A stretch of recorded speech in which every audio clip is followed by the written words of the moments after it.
এটা বড় ফিতনার জামানা। জওয়ান বুড়া সবাই আসক্ত হয়ে পড়েছে। এই যে পরকিয়া, এটা এখন বিষক্রিয়ায় রূপান্তর হয়েছে। এটারও একটা উপাদান হলো এই পাশের বাড়ির ভাবির সাথে, পাশের বাড়ির জরিনা ভাবি, সকিনা ভাবির সাথে যোগাযোগের মাধ্যম হয়েছে এখন এই মোবাইল। আর জরিনা ভাবি, সকিনা ভাবি তার প্রবাসী স্বামী রেখে পাশের বাড়ির অবিবাহিত আব্দুল্লাহর সাথে পালিয়ে চুয়াডাঙ্গায়। এই রকম অবস্থা এখন আমার সমাজে নাই। নষ্ট হয়ে গেল সমাজ, পচে গেল সমাজ। চতুর্মুখী ফিতনায় আমরা আক্রান্ত। আল্লাহর নবী বলেছেন কিয়ামতের আগে শেষ জামানায় ঈমান টিকিয়ে রাখা, চরিত্র ঠিক রাখা, এটা হবে মানুষের জন্য বড় চ্যালেঞ্জের ব্যাপার। অবস্থা তখন এত ভয়াবহ হবে, আপনারা 40-50 মিনিট আমার সাথে মনোযোগী থাকতে পারবেন তো? এমন এমন কথা এখন শুরু হবে, এগুলো একটা কথাও আমার না, সব নবীজির কথা। আমি নবীজির কথাগুলো আপনাদেরকে শোনাচ্ছি, যেগুলো তিনি বলেছেন আরো 1500 বছর আগে। আল্লাহু আকবার।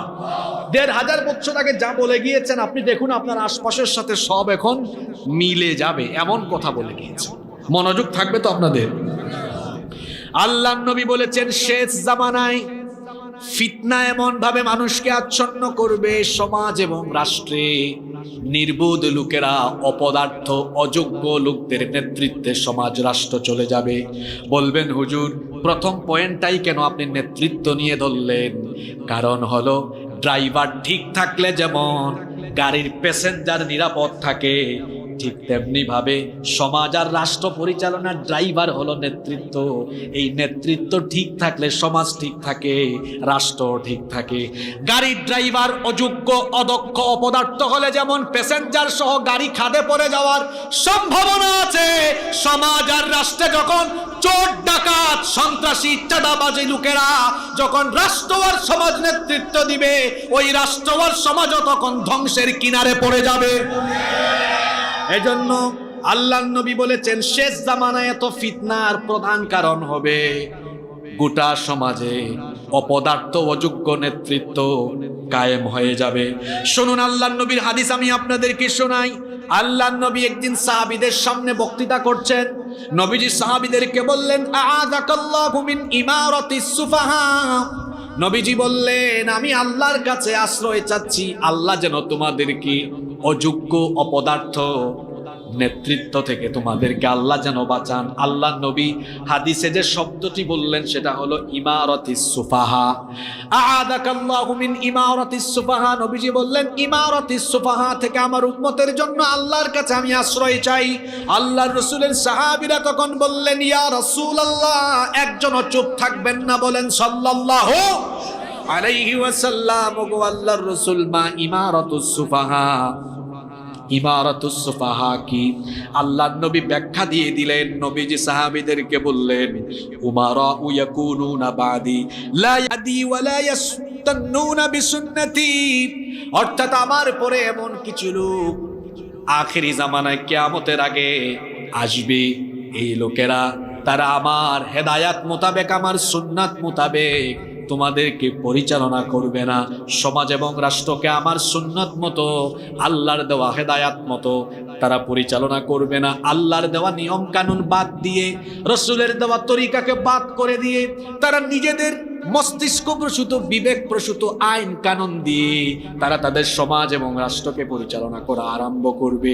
আল্লাহর নবী বললেন ফামান সাদ্দাকাহুম বিকাযিবিহিম ওয়া আনাহুম আলা যুলমিহিম ফাউলাইকা লাইসু মিন্নি ওয়ালাস্তা মিনহুম। নবীজি বললেন সেই অপদার্থ অযোগ্য লোকদের যারা অনুসরণ করবে এবং তাদেরকে যারা সহযোগিতা করবে, আল্লাহর নবী বললেন ফাউলাইকা লাইসু মিন্নি, এরা আমার উম্মত নয়, ওয়ালাস্তা মিনহুম, এবং আমিও তাদের কেউ নই।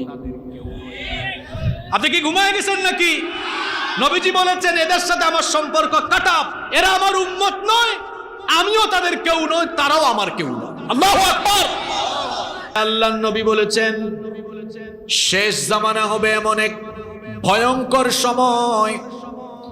তিরমিজির বর্ণনায় হাদিস এসেছে, আনাস ইবনে মালিক রাদিয়াল্লাহু আনহু এই হাদিসের বর্ণনাকারী সাহাবী তিনি বলেছেন, আল্লাহর নবী বলেছেন, ইয়াতি আলান নাসি জামান আস-সাবিরু ফীহি আলা দীনিহি কাল কাবিদি আলাল জামর। আল্লাহর নবী বলেছেন, খুব শীঘ্রই মানুষের উপরে এমন এক জামানা আবির্ভূত হবে, যেই জামানায় ঈমানের উপরে টিকে থাকা ঠিক ততটাই কঠিন হবে যেমন করে জ্বলন্ত কয়লার উপরে দাঁড়িয়ে থাকা যত কঠিন, ঈমানের উপরে অবিচল থাকা হয়ে যাবে তার চাইতে আরো কঠিন। কেননা সেই সময়টা হবে ফিতনার জামানা। সামনে ফিতনা, পিছনে ফিতনা, ডানে বামে সব দিকে সর্বনাশা। চতুর্মুখী ফিতনায় মানুষ আচ্ছন্ন হয়ে যাবে। ফিতনাময় জামানায় মানুষের অবস্থা এমন হবে।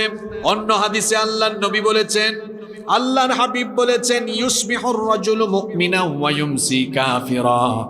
সকালবেলা মানুষ মুমিন থাকবে, কিন্তু ফিতনায় পড়ে সন্ধ্যাবেলায় মানুষগুলো কাফির হয়ে যাবে। আল্লাহর নবী বলেছেন, ওয়া ইউসবিহু কাফির ওয়া ইউমসি মুমিনা ওয়া ইউমসি কাফির ওয়া ইউসবিহু কাফিরা। সন্ধ্যাবেলায় কোনো ব্যক্তি মুমিন থাকবে, কিন্তু রাতের বেলা ফিতনায় পড়ে গিয়ে সকাল বেলায় কাফির হয়ে যাবে। এত ফিতনার জামানা আসবে, মুহূর্তের মধ্যেই মানুষ ঈমান হারা হয়ে যেতে পারে। আমার বাবারা, আমার ভাইয়েরা, এই দুনিয়ার সবচেয়ে বড় সম্পদের নাম হলো ঈমান। সবচাইতে বড় সম্পদ হলো ঈমান, কারণ ঈমান ব্যতীত নেক আমলেরও কোনো দাম নাই। একজন বেঈমান ব্যক্তি যদি সারা জীবন ভালো ভালো কাজ করে, মানুষের কল্যাণে কাজ করে, তো এই ভালো এবং মানবিক কাজ কিংবা কল্যাণের কাজের কারণে দুনিয়াবি জীবনে সে খ্যাতি, যশ, বাহবা পাবে, মানুষ তার প্রশংসা করবে, কিন্তু আল্লাহর কাছ থেকে তার কোনো জাযা নাই, তার কোনো পুরস্কার নাই, কারণ ঈমান ব্যতীত নেক আমলের কোনো দাম নাই। এজন্য আল্লাহ কোরআনে কারিমে যত জায়গায় নেক আমলের কথা বলেছেন, নেক আমলের আগে আল্লাহ তাআলা ঈমানের কথা বলেছেন, কারণ ঈমান ব্যতীত নেক আমলের কোনো দাম নাই। ঈমানের সাথে নেক আমল করবে যারা, জান্নাতুল ফেরদাউসের ওয়ারিস হয়ে যাবে তারা। এজন্য রব্বুল আলামিন কোরআনুল কারীমে বলেছেন, ইন্নাল্লাযীনা আমানু ওয়া আমিলুস সালিহাতি কানাত লাহুম জান্নাতুল ফিরদাউসি নুজুলা খালিদিনা ফিহা লা ইয়াবগুনা আনহা হিওয়ালা।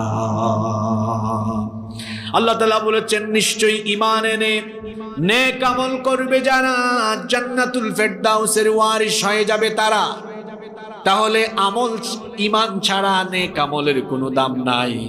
এই জন্য মানুষের জন্য সবচেয়ে বড় সম্পদ হলো ঈমান। বলেন তো, সবচাইতে বড় সম্পদের নাম কি? আরো জোরে বলেন, সবচাইতে বড় সম্পদের নাম কি?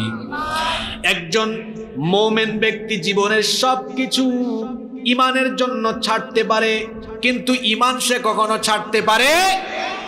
এই জন্য আপনি আমাদের আকাবির আসলাফ পূর্ববর্তীদের জীবনী পড়ে দেখুন, নবী রাসূলদের জীবনী পড়ে দেখুন, নবী রাসূলদের সঙ্গী সাথী যারা ছিলেন তাদের জীবনী পড়ে দেখুন।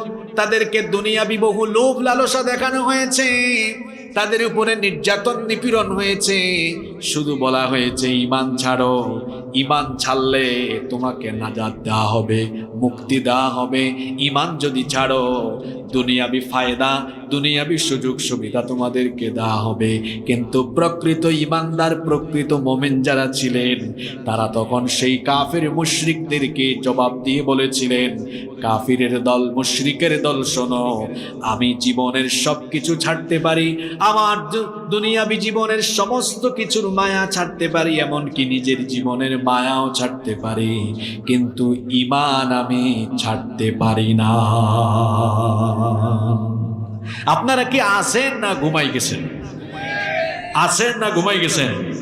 তাহলে একজন ঈমানদারের কাছে সবচেয়ে বড় সম্পদ কি? জোরে বলেন।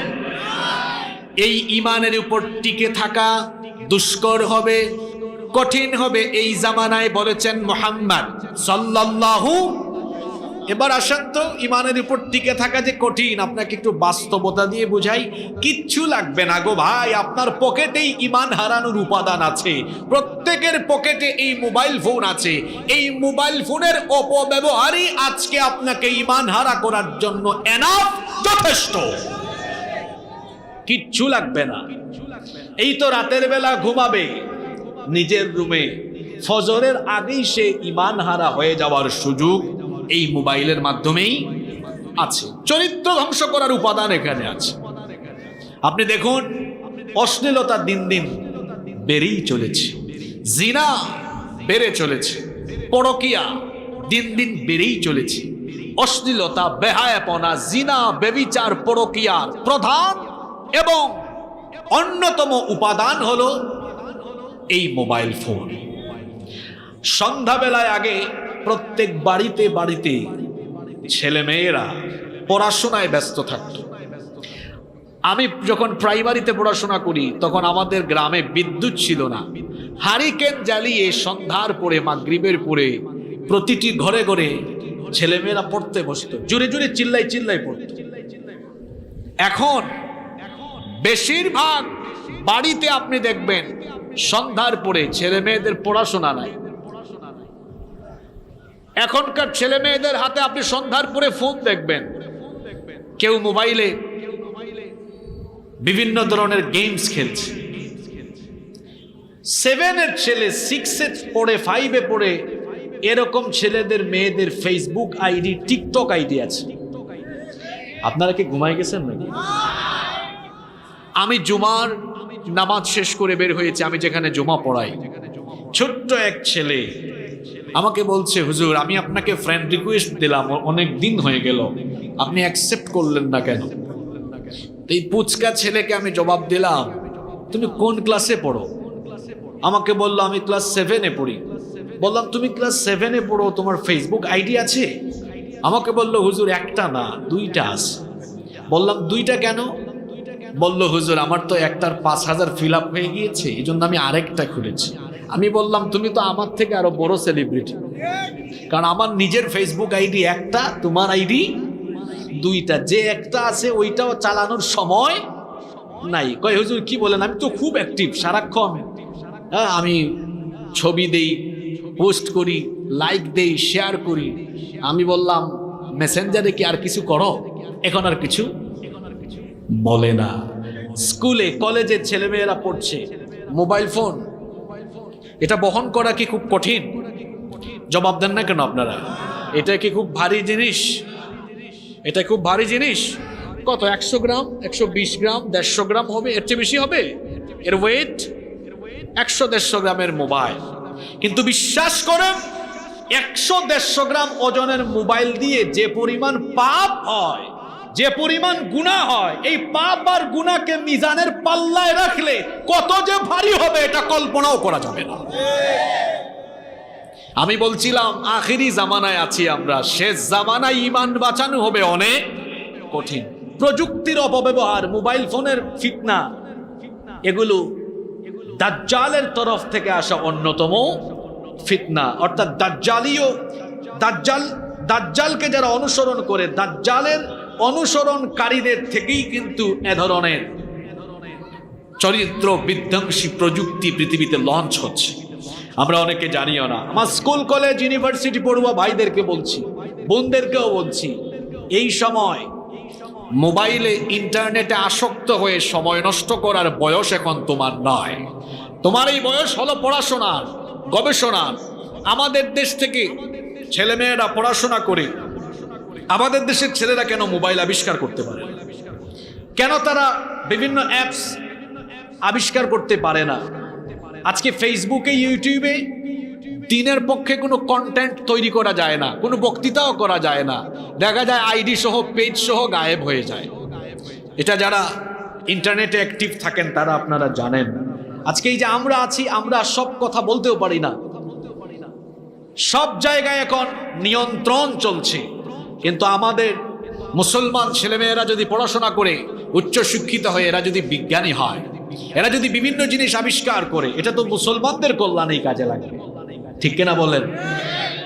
এজন্য আমি তরুণ যুবক ছেলেদেরকে বলবো, যারা পড়াশোনা করেন ছাত্রছাত্রী ভাই বোনদেরকে বলবো, মোবাইল ফোনে আসক্ত হয়ে এই বয়সটাকে আপনি শেষ করে দিবেন না। শুধু যে ইয়াং জেনারেশন মোবাইলে আসক্ত সেটা কিন্তু নয়, কি শিশু কিশোর যুবক আর কি বুড়া মানুষ বলেন, এখন সবাই এই ফোনে আসক্ত হয়ে গিয়েছে। কি করে আসক্ত হয়েছে আমি আপনাদেরকে বলি। আগে বিভিন্ন বাড়িতে বিবাহের অনুষ্ঠান হলে বা সামাজিক বিভিন্ন অনুষ্ঠান হয় না, সামাজিক অনুষ্ঠানে গেলে মানুষ একসাথে বসতো, গল্প করত, একজন আরেকজনের খবর নিত। কিন্তু এখন দেখবেন কোনো সামাজিক অনুষ্ঠানেও মানুষ একত্রিত হলে কেউ কারো দিকে তাকায় না, সবাই নিচের দিকে তাকায় নিজের ফোন স্ক্রল করে, একজন আরেকজনের সাথে কোনো কথাবার্তাও বলে না। এরকম পরিবেশ আছে না নাই? এই যে আপনাদের গুভিপুর বা আশেপাশের গ্রামে দেখবেন বিকেলবেলা গাছতলায় বটতলায় এরকম ফুটবল মাঠে স্কুলের মাঠে ছেলেরা একত্রিত হয়ে টিকটক ভিডিও বানায়, গেমস খেলে, খেলা হয় আইপিএল ইন্ডিয়ায়, আর জুয়ার বাজি ধরে তারা গুভিপুরে মেহেরপুরে। জুয়ায় আসক্ত হয়ে যাচ্ছে ইয়াং জেনারেশন, এরা ফ্রি ফায়ারে আসক্ত হয়ে যাচ্ছে, এরা পাবজিতে আসক্ত হয়ে যাচ্ছে, তথ্য প্রযুক্তির অপব্যবহারে নিজেদেরকে তারা ধ্বংস করে দিচ্ছে। আমার ইয়াং জেনারেশনকে আমি বলবো, ভাইয়েরা আমার, এই মোবাইল আগেই তো বলেছি এটার ওয়েট খুব, কথা বলেন, ওয়েট খুব, ওজন খুব কম, কিন্তু যে পাপগুলো করো এটা দিয়ে, এই পাপের ওজন অনেক। আবার মোবাইল দিয়ে গোপনে গুনাহ হয় বেশি, মোবাইল দিয়ে গোপনে গুনাহ হয় বেশি, প্রকাশ্যে গুনাহ হয় কম, গোপনে গুনাহ হচ্ছে বেশি। যারা নীরবে নিভৃতে একাকী গুনাহ করেন, আল্লাহকে ভয় করুন। আল্লাহর নবীর একটা হাদিস আপনাদেরকে শোনাই। আল্লাহর নবী সাহাবীদেরকে একদিন বললেন, ও আমার সাহাবীরা শোনো, কিয়ামতের ময়দানে, হাসরের ময়দানে পাহাড় সমপরিমাণ নেক আমল নিয়ে কিছু মানুষ হাসরের মাঠে হাজির হবে, কিন্তু মুহূর্তেই তাদের সকল আমলগুলো ধুলা বালিতে পরিণত হয়ে যাবে, সব আমল তাদের শূন্য হয়ে যাবে। ঘুমাইতেছেন না শুনতেছেন? আল্লাহর নবী বলেছেন, কিয়ামতের দিন হাসরের ময়দানে কিছু ব্যক্তি পাহাড় সমপরিমাণ নেক আমল নিয়ে হাসরের মাঠে উঠবে, কিন্তু মুহূর্তেই তাদের সব আমলগুলো বরবাদ হয়ে যাবে, নষ্ট হয়ে যাবে। আল্লাহর নবীর সাহাবীরা জিজ্ঞেস করলেন, ইয়া রাসূলুল্লাহ, একজন চুপ থাকবেন না, সবাই বলেন সাল্লাল্লাহু আলাইহি ওয়াসাল্লাম। কি করে এত নেক আমল মুহূর্তের মধ্যেই ধুলা বালিতে পরিণত হয়ে যাবে? কি করে এত নেক আমল মুহূর্তের মধ্যেই বরবাদ হয়ে যাবে? আল্লাহর নবী বললেন, আরবের তিহামা পর্বতের সমান নেক আমল নিয়ে উঠার পরেও সব আমল তাদের শেষ হয়ে যাবে, বরবাদ হয়ে যাবে। এর কারণ হলো ওই ব্যক্তিগুলো রাতের অন্ধকারে কিংবা দিনের আলোতে, আলোতে আধারে এরা যখন একাকী নীরবে নিভৃতে থাকতো, তখন তারা গোপনে গোপনে গুনাহ করত। কলেজ বিশ্ববিদ্যালয়ে যারা পড়াশোনা করো, এই হাদিস তোমার চরিত্র ঠিক করার জন্য এনাফ, যথেষ্ট। তুমি রাতের অন্ধকারে কি করো কেউ জানে না, জানেন কে? জোরে বলেন, জানেন কে? রব্বুল আলামিন কোরআনুল কারীমে বলছেন, ইন্নাল্লাহা লা ইয়াখফা আলাইহি শাইউন ফিল আরদি ওয়ালা ফিস সামা। আসমান জমিনে যা কিছু হয় আল্লাহর কাছে কোনো কিছুই গোপন নাই। অন্য আয়াতে আল্লাহ তাআলা আরো সুন্দর করে বলেছেন, আওয়ালা ইয়ালামুনা আন্নাল্লাহা ইয়ালামু মা ইউসিরুনা ওয়া মা ইউআলিনুন। তারা কি জানে না তাদের গোপন আর প্রকাশ্য সব খবর যার কাছে আছে তিনি কে? সব খবর আল্লাহর কাছে আছে। এমনকি পৃথিবীর কোন প্রান্ত থেকে কোন গাছের পাতা ছিঁড়ে যায় আমার মাবুদের কাছে, আমার রবের কাছে সেই খবরটাও আছে। এজন্য আল্লাহ তাআলা বলেছেন, ওয়া ইনদাহু মাফাতিহুল গায়বি লা ইয়ালামুহা ইল্লা হু ওয়া ইয়ালামু মা ফিল বাররি ওয়াল বাহরি ওয়া মা তাসকুতু মিন ওয়ারাকাতিন ইল্লা ইয়ালামুহা। আল্লাহ তাআলা বলছেন, অদৃশ্যের চাবিকাঠি একমাত্র আমার হাতের মুঠায়, আমি ছাড়া সেটা কেউ জানে না। স্থলভাগ আর জলভাগে যা কিছু হয় সবকিছুই আমি জানি। এমনকি এই দুনিয়ার কোন দেশের কোন প্রান্ত থেকে যদি কোনো গাছের কোনো পাতাও ছিঁড়ে যায়, কোন দেশের কোন প্রান্তের কোন গাছের কোন পাতা ছিল, তার খবরও যার কাছে আছে। গলার আওয়াজ বড় করে বলেন, তিনি কি? তো আমার যুবক ভাইয়েরা, যে আল্লাহর কাছে গাছের একটা পাতা পড়ার খবর আছে, তুমি যে রাতের বেলা দরজা লাগিয়ে দিয়ে বন্ধ করে দিয়ে একা রুমে ফিসফিসিয়ে তোমার গার্লফ্রেন্ডের সাথে কথা বলো, তুমি যে মোবাইলে হারাম ভিডিও দেখো, পর্নোগ্রাফি দেখো, তোমার বাবা দেখে না, মা দেখে না, ভাই দেখে না, বোন দেখে না, কিন্তু তোমার অন্ধকার ঘরে একাকী রুমে কার্যক্রম সম্পর্কে যিনি অবহিত, যিনি জানেন, তিনি কি? সে আল্লাহর ভয় কি অন্তরে নাই? হ্যাঁ, সে আল্লাহর ভয় যার অন্তরে আছে, সেই ব্যক্তি হলো প্রকৃত আল্লাহ ভীরু, প্রকৃত খোদা ভীরু ব্যক্তি। সব খবর আল্লাহর কাছে আছে। আজ আপনি এই মোবাইল পকেটে এই যে ঢুকাই দিলাম, ওজন কম, পকেটে নেওয়া যায়। মোবাইল দিয়ে যে পাপ করছেন, এটা পকেটে নয়, এত পাপ করছেন, এটা হয়তো জমিন থেকে আকাশের সীমা পর্যন্ত স্পর্শ করে ফেলেছে। এত গুনাহ আপনি কামাই করেছেন। এটা বড় ফিতনার জামানা। জওয়ান বুড়া সবাই আসক্ত হয়ে পড়েছে। এই যে পরকিয়া, এটা এখন বিষক্রিয়ায় রূপান্তর হয়েছে। এটারও একটা উপাদান হলো এই পাশের বাড়ির ভাবির সাথে, পাশের বাড়ির জরিনা ভাবি, সকিনা ভাবির সাথে যোগাযোগের মাধ্যম হয়েছে এখন এই মোবাইল। আর জরিনা ভাবি, সকিনা ভাবি তার প্রবাসী স্বামী রেখে পাশের বাড়ির অবিবাহিত আব্দুল্লাহর সাথে পালিয়ে চুয়াডাঙ্গায়। এই রকম অবস্থা এখন আমার সমাজে নাই। নষ্ট হয়ে গেল সমাজ, পচে গেল সমাজ, চতুর্মুখী ফিতনায় আমরা আক্রান্ত। আল্লাহ নবী বলেছেন, কিয়ামতের আগে শেষ জামানায় ঈমান টিকিয়ে রাখা, চরিত্র ঠিক রাখা, এটা হবে মানুষের জন্য বড় চ্যালেঞ্জের ব্যাপার। অবস্থা তখন এত ভয়াবহ হবে, আপনারা 40-50 মিনিট আমার সাথে মনোযোগী থাকতে পারবেন তো? এমন এমন কথা এখন শুরু হবে, এগুলো একটা কথাও আমার না, সব নবীজির কথা। আমি নবীজির কথাগুলো আপনাদেরকে শোনাচ্ছি, যেগুলো তিনি বলেছেন আরো 1500 বছর আগে। আল্লাহু আকবার। 1500 বছর আগে যা বলে গিয়েছেন, আপনি দেখুন আপনার আশপাশের সাথে সব এখন মিলে যাবে, এমন কথা বলে গিয়েছেন। মনোযোগ থাকবে তো আপনাদের? আল্লাহর নবী বলেছেন, শেষ জামানায় ফিতনা এমন ভাবে মানুষকে আচ্ছন্ন করবে, সমাজ এবং রাষ্ট্রে নির্বোধ লোকেরা, অপদার্থ অযোগ্য লোকদের নেতৃত্বে সমাজ রাষ্ট্র চলে যাবে। বলবেন, হুজুর প্রথম পয়েন্টটাই কেন আপনি নেতৃত্ব নিয়ে ধরলেন? কারণ হলো, ড্রাইভার ঠিক থাকলে যেমন গাড়ির প্যাসেঞ্জার নিরাপদ থাকে, ঠিক তেমনি ভাবে সমাজ আর রাষ্ট্র পরিচালনার ড্রাইভার হলো নেতৃত্ব। এই নেতৃত্ব ঠিক থাকলে সমাজ ঠিক থাকে, রাষ্ট্র ঠিক থাকে।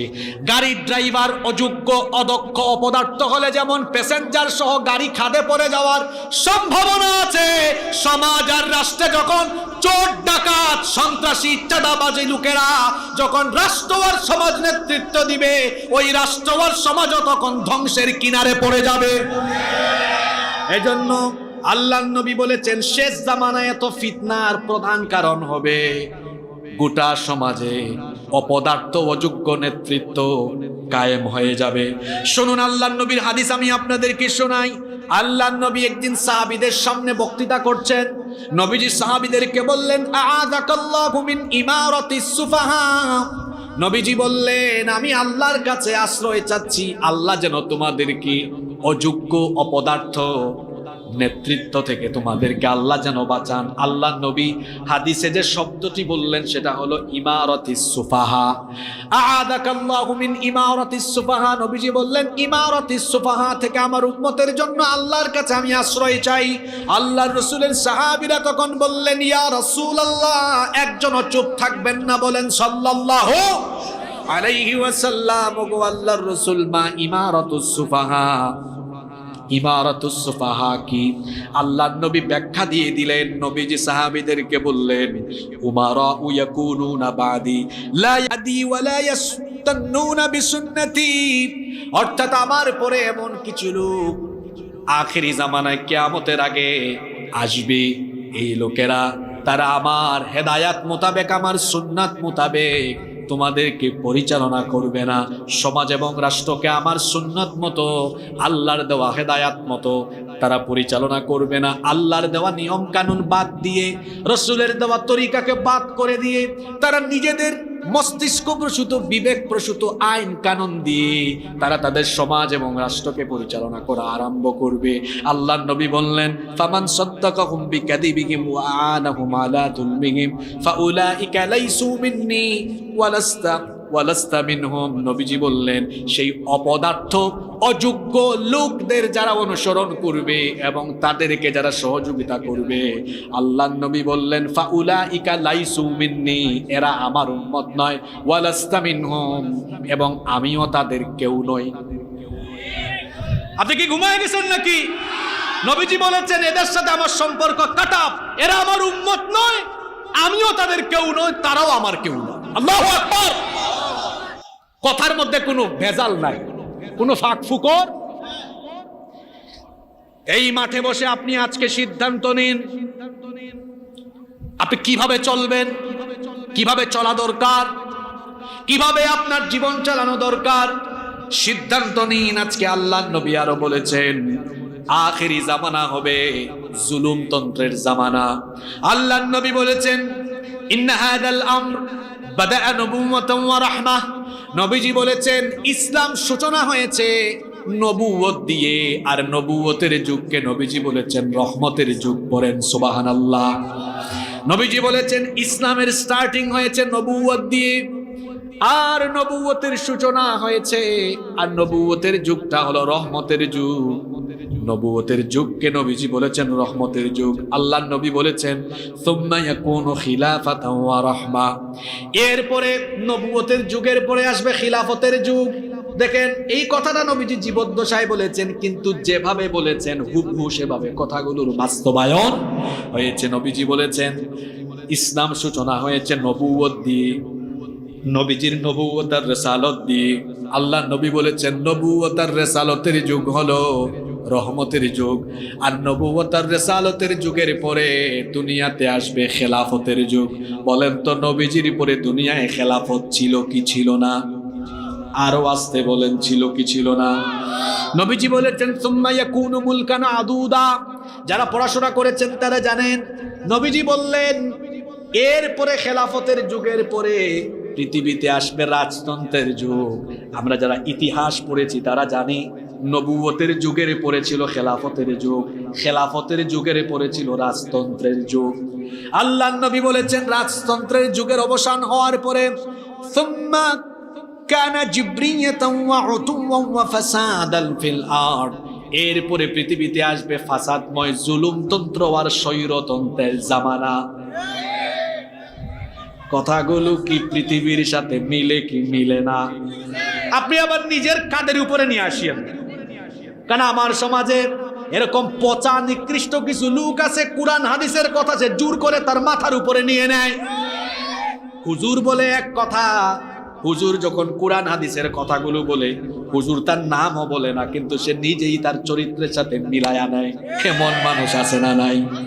আল্লাহর নবী বলেছেন ইসলাম সূচনা হয়েছে, হাদিসটা মুখস্থ করেন। নবীজি বলেছেন ইসলামের সূচনা হয়েছে নবুয়ত দিয়ে। বলেন কি দিয়ে? বলেন কি দিয়ে? নবুয়ত দিয়ে। এরপরে নবীজি বলেছেন সুম্মা ইয়াকুনু খিলাফা। এরপরে আসবে খিলাফতের যুগ, সেটাও হবে রহমতের যুগ। সুম্মা ইয়াকুনু মুলকান আদুদা।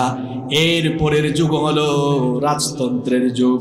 সুম্মা ইয়াকুনু জাবরিয়াতান ওয়া উতুওয়ান ওয়া ফাসাদান ফিল আরদ। এরপরের সময়টা হলো ফাসাদ, জুলুমতন্ত্র আর স্বৈরতন্ত্রের জামানা। যেই যুগের মানুষেরা নিজের আইনের বিরুদ্ধে, নিজের মতের বিরুদ্ধে গেলে সহ্য করতে না পেরে মানুষের উপরে হিংস্র হায়েনার মতো ঝাঁপিয়ে পড়বে, এমন জালিম আজকে দুনিয়াতে আছে না নাই?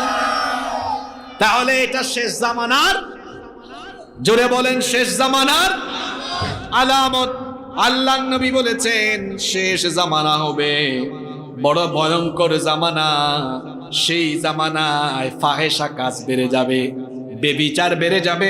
এজন্য নবীজি বলেছেন, আল্লাহর নবী বলেছেন, লা তাকুমুস সাআহ হাত্তা ইয়াযহারাল ফাহাশ। ততদিন পর্যন্ত কিয়ামত হবে না যতদিন না অশ্লীলতা, বেহায়াপনা সমাজের রন্ধ্রে রন্ধ্রে ছড়িয়ে যায়। আমার বাবারা, আমার ভাইয়েরা, পুরুষোচিত কণ্ঠে জবাব দিয়ে বলেন তো, সমাজে এখন অশ্লীলতা কম না বেশি? বাসা থেকে বের হয়ে ওযু করে বের হবেন তো ওযু ঠিক রাখাও কঠিন। অশ্লীলতা রাস্তার মুড়ে মুড়ে, বিলবোর্ডে, সাইনবোর্ডে, ফেস্টুনে, সব জায়গায়, পত্রিকা পড়েও শান্তি পাবেন না। বিনোদন পাতায় আছে অশ্লীলতার বেহায়াপনা। ম্যাগাজিন হাতে নিবেন, ওখানেও আছে উলঙ্গপনা, নগ্নতা, অর্ধনগ্নতা।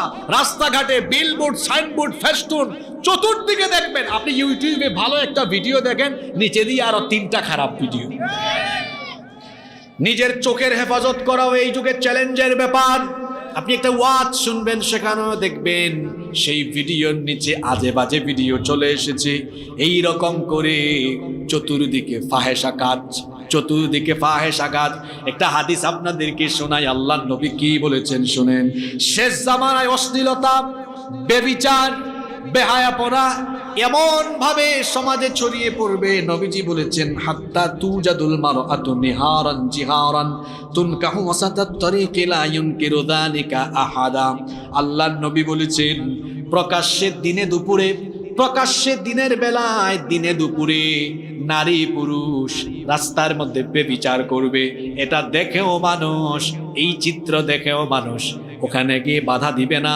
এই হাদিসের সাথে মিলান আমার দেশের বটমূল পার্ক, আমার দেশের ওই যে ঢাকার হাতির ঝিল, রমনার বটমূল, এরপরে বিভিন্ন বিশ্ববিদ্যালয়ের, পাবলিক বিশ্ববিদ্যালয়ের ক্যাম্পাসে কবুতরের জুড়ার মতো অবিবাহিত ছেলেমেয়েরা বসে বসে বাদাম খায়। বিশ্ববিদ্যালয় প্রশাসন কিছু বলে না।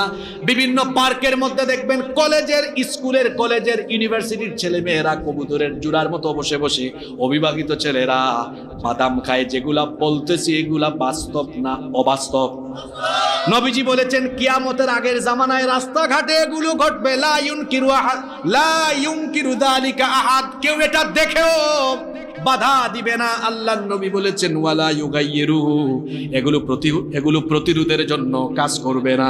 ফায়াকুনু আমসালাহুম, এদের উদাহরণ হবে এই। আল্লাহর নবী বলেছেন ফায়াকুনু আমসালাহুম ইয়াউমা ইদিনিল্লাযী ইয়াকুল লাউ নাহাইতাহা আনিত তরিকি কলিলান ফাযালিকা ফীহিম মিসলা আবী বকরিন ওয়া উমর। আল্লাহর নবী বলেছেন সেই জামানায় যে ব্যক্তি অশ্লীলতায় বেহায়াপনায় শামিল হওয়া ছেলে মেয়েদেরকে বা লোকদেরকে গিয়ে বলবে, তুমি যদি রাস্তাঘাট থেকে সরে গিয়ে লোকচক্ষুর অন্তরালেও এই কাজটা করতে ভালো হতো, তাও সমাজ এই নোংরামি থেকে বেঁচে যেত। আল্লাহর নবী বলেছেন এতটুকু কথাও শেষ জামানায় যে ব্যক্তি বলতে পারবে সে হলো শেষ জামানার আবু বকর, শেষ জামানার ওমর। এখানে আমরা গিয়ে বাধা দিতে পারি না, আমরা এই সব কাজে বাধা দিতে পারি না। আমরা নীতিমালা আরোপ করতে পারি, বরং যেখানে আলেম উলামাগণ অশ্লীলতা, বেহায়াপনা, যৌতুক, মাদকের বিরুদ্ধে কথা বলেন, সেখানে আরো সুযোগ পেলে আমরা প্রতিবন্ধকতা তৈরি করার চেষ্টা করি। আপনি বন্ধ করার জিনিস পান না, আপনি বন্ধ করলে হাতির ঝিলের এই বেহায়াপনা বন্ধ করুন, আপনি যৌতুক বন্ধ করুন, মাদক বন্ধ করুন, জুয়া বন্ধ করুন, অশ্লীলতা, বেহায়াপনা, নোংরামি বন্ধ করুন। আপনি বন্ধ করার জিনিস পান না। আপনি বিভিন্ন জায়গায় দেখা যায় কোরআনের মাহফিল বন্ধ করে দেন।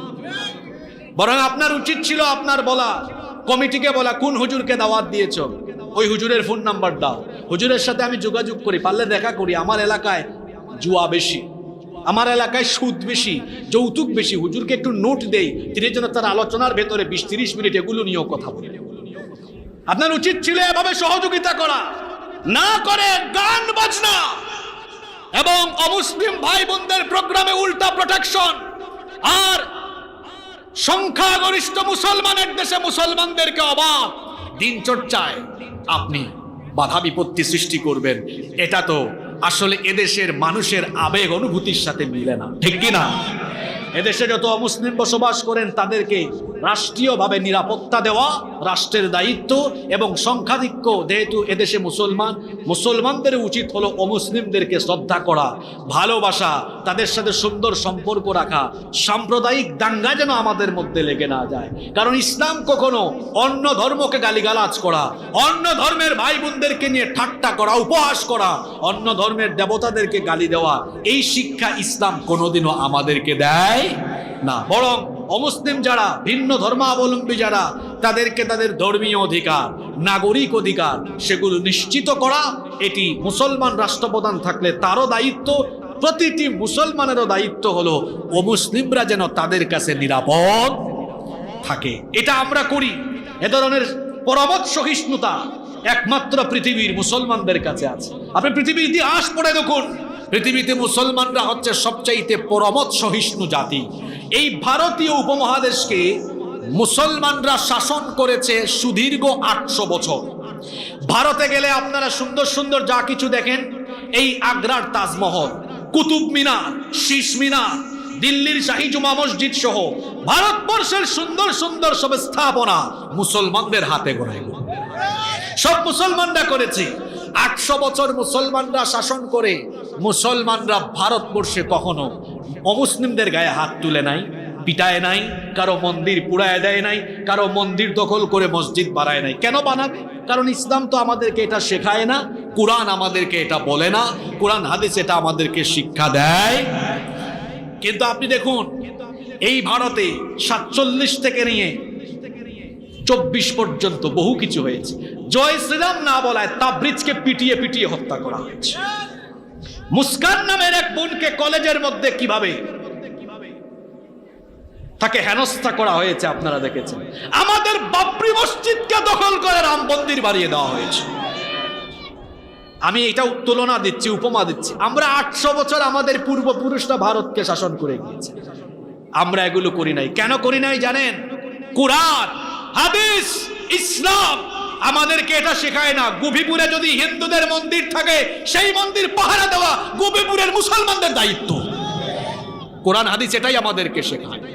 তো আমরা তো পরমত সহিষ্ণুতার কথা বলি, আমরা অন্য ধর্মাবলম্বীদেরকে শ্রদ্ধা করার, সম্মান করার কথা বলি। এজন্য অমুসলিমেরা আমাদের কাছে আসে, আমাদের মাহফিলও তারা আসে। এমনকি আমরা বহু অমুসলিমদেরকে মানবিক কাজেও সহযোগিতা করি। আপনারা এটার সাক্ষী। আমরা করি কি করি না? করি। তাহলে যে দিন, যে কোরআন, যে ইসলাম আমাদেরকে মানবিকতা শেখায়, আমাদেরকে পরমত সহিষ্ণুতা শেখায়, সম্প্রীতি শেখায়, মানবতাবোধ শেখায়, মনুষ্যত্ববোধ শেখায়, উত্তম চরিত্রবান হওয়ার কথা বলে, সেই দিনই প্রোগ্রামগুলো বাস্তবায়নের জন্য প্রত্যেকটি মুসলমানের প্রতিটি স্থান থেকে সহযোগিতার দরকার আছে না নাই? আল্লাহ যেন এই কথাগুলো সকল মহলের লোকদেরকে উপলব্ধি করার তৌফিক দান করেন। আমরা সবাই বলি আমিন। সম্মানিত ভাইয়েরা, বলছিলাম যে শেষ জামানায় অশ্লীলতা, বেহায়াপনা, নোংরামি বাড়বে। এমনকি শেষ জামানায় মসজিদের মতো পবিত্র জায়গায় ফিতনা আরম্ভ হয়ে যাবে।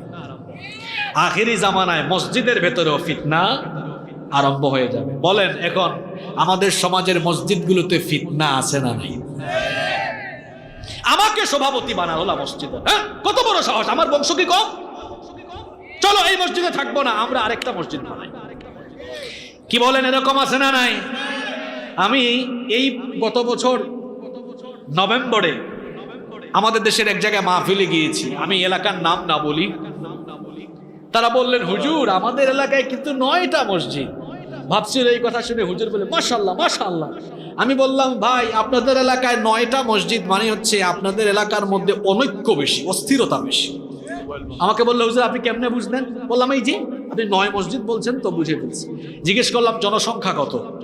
যে জনসংখ্যার কথা আমাকে বলেছে, এই জনসংখ্যা দিয়ে এক মসজিদ কামান না হলেও 2টা দিয়ে এনাফ হইতো।